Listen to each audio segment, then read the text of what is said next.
High above Earth, far beyond where airplanes fly and clouds drift, space is usually quiet.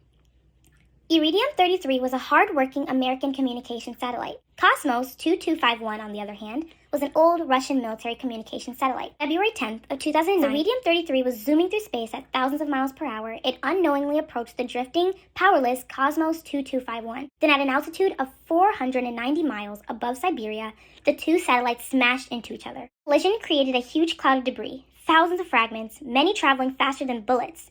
These pieces spread out through orbit. Not only was this caused by space junk, it actually resulted in more space debris. Now you might be wondering, what is space junk? Space junk, or better known as space debris, refers to any human-made object orbiting Earth that no longer has a purpose.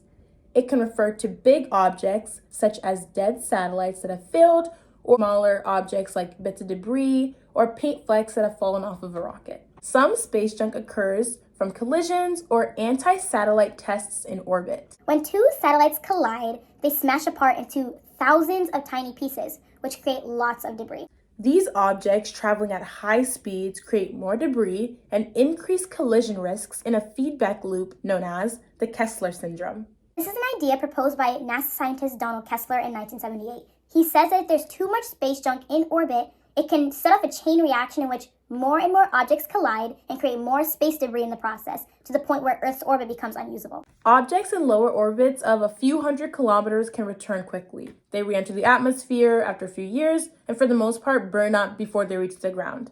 But debris or satellites that are left at altitudes of 36,000 kilometers can continue circling Earth for hundreds or even thousands of years. Space debris is dangerous because it threatens active satellites and spacecrafts like communications, GPS, weather monitoring.